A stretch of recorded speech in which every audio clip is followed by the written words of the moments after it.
Hey guys, Joe here, and welcome to my channel. So, E3 Capcom, it's about to start in a minute, or I've got 3 minutes 37 seconds. I'm really excited, only because they announced that they have updates on Resident Evil Village. And I know it could be many things. It could be, what I'm hoping it to be is new information, maybe a new trailer on DLC content, which I can't wait. Hopefully, behind the scenes, Chris, what he was doing while Ethan was running around, maybe a DLC with the villagers to give them a bit more character backstory, even DLC for Beneviento and Lydia Dimitrescu. That would be great because they are they are fan favourites of the franchise already, let alone Village. So I'm looking forward to hopefully that announcement, but it could be an announcement on the VR for Resident Evil 4. No, they specifically said Village. So it could be an announcement on Resident Evil Village VR, which again, I can't really use, but that'll be amazing for a lot of people. So, I would like there to be a VR for Resident Evil Village. So that'd be nice to have that announcement. It was so successful with Resident Evil 7, so it would make sense for them to do that, even if it is late coming. Or maybe they'll completely surprise us. Maybe we'll get a complete surprise because it is the 25th anniversary, and people are, they're a bit disappointed that they weren't getting more announcements and stuff like that. But maybe that's what's going to happen. Maybe it's not going to be about Reverse. Maybe it's going to be about something else. And again, that's the other thing. Maybe it's also about the delayed Resident Evil Reverse. I have a feeling they'll probably mention that at some point because a lot of people are wondering what's happening, why it's been delayed. I'm not a huge fan of the look of it. If they did something amazing like every playable character we've had in the series so far is actually a character you can play in that game. Maybe printing, all of the main enemies in every single Resident Evil game they had in there. Such a huge range, that'll make a lot more sense. But to have 5 Jills running around and turning into random monsters and fighting each other, to me, it just makes no sense. And I don't know. It's not my sort of thing. But hopefully, if they are deciding to make massive improvements to Reverse, it could be a good game. You never know. So we only have 1 minute left. 1 minute 10 seconds. So yeah, I'll talk about Resident Evil Village for a minute while we wait. So I absolutely love this game. I'm currently playing Resident Evil Village of Shadows, which is horrifying in terms of how many times I've died and how difficult it is.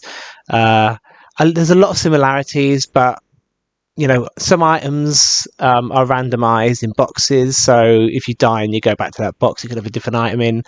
I've ended up with my weapons from the previous game, but it's not really helped me too much. I'm still dying a lot because the enemies are so tanky. They take so much damage, especially the bosses. Lady Dimitrescu was quite a hard one, and I'm currently on Moreau, and Moreau I'm not able to get through at the moment, even with an unlimited grenade launcher. Is madness, absolute madness, but I'm enjoying it nonetheless. Here we go, 10 seconds.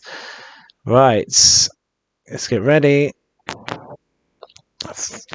3, 2, 1, let's go. Live stream contains content rated mature 17+. So I'm guessing clips from Village, gory scenes.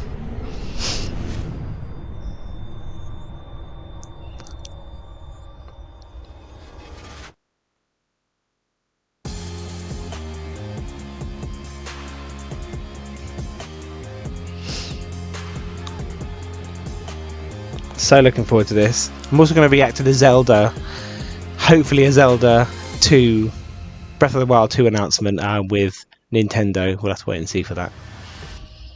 Welcome to the Capcom E3 Showcase. I'm your host, Rachel Querico, aka Seltzer, and I'll be your guide as we walk through the latest releases, news, and updates from Capcom.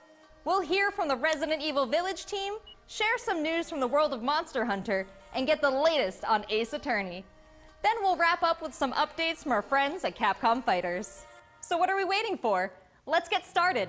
Our first stop today, Resident Evil Village. Ooh, the first. Resident Evil franchise continues to pioneer the latest and greatest in survival horror. She seems overly happy. Has been blown away by the response to Resident Evil Village, which launched last month.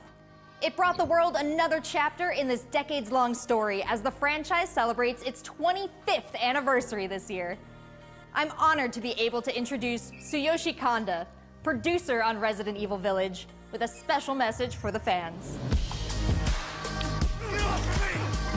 That must hurt to smile that much.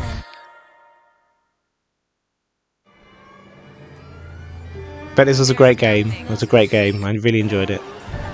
Rose! She's everything to me.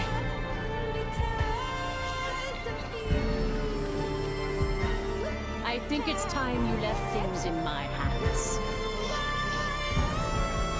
Go on, rest now.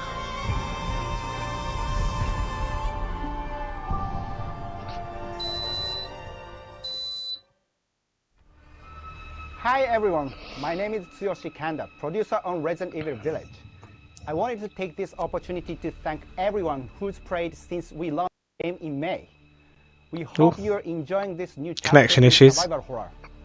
As a reminder, everyone who purchases Resident Evil Village will gain free access Reverse. to our online multiplayer title, Resident Evil R-Reverse, where players go head-to-head with their favorite Resident Evil heroes and bioweapons.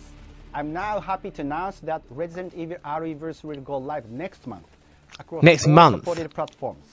So head into the fray to celebrate the Resident Evil 25th anniversary. So they specifically said celebrate 25th anniversary. By popular demand. Additional DLC! Woo! More info later. No! Info now! Thank you, Kanda-san, for that wonderful update. That was it. Very, very, very quick. It's a bit disappointing. But we definitely know we're getting a DLC, and I'm so excited. I'm so excited by that announcement. Just a DLC announcement is enough to keep me going for a little bit longer. Reverse coming, or R-Reverse coming out in a month's time. The fact that it got delayed for so long, they must have done some serious upheavals to the game. Assuming it's because of the negative reaction a lot of people had to it. And that can only be a good thing as long as they've listened to people. You know, it's too late to just decide not to release the game. But if they make a lot of improvements to it that people have been talking about, that people want to happen, then it can only be a good thing. It can only make the game better. So I'm definitely going to give it a go. But I'm not a fan of multiplayers. I like playing by myself, which is why I'm a fan of the Resident Evil games, which is why I'm a fan of Silent Hill, Tomb Raider. These are all traditional games where you got to play on your own, solo playing. I'm not a multiplayer fan, so to speak. Although I do like it on certain platforms, certain games like Smash Brothers and fun puzzle games, but that's about it really. Anyway, DLC. I've got one thing that I think, this is the last thing I'll say, but I think I've got one idea of what the DLC, at least the DLC, one of the DLCs will be, and I do think it will be involving the villagers. So maybe a DLC set before the Lycan and during the Lycan invasion, as the villagers rush to Louise's house or something along those lines. And the reason I think that is because in one of the trailers, or a couple of trailers, there were a couple of scenes or images in there which were not in the final game. So there's a high possibility that that was stuff that was cut from the game to make it, you know, to quicken the pace or just change the pacing of it. And they've added that as part of a DLC. So I think we will get some villager DLC content, which I'm all for. I'm very happy. You know, it was shocking to see them die so early on when you were expecting to have a bigger impact on the game. Anyway, DLC, can't wait for more information. So thanks for watching. Make sure you like and subscribe, and I will see you on the next video.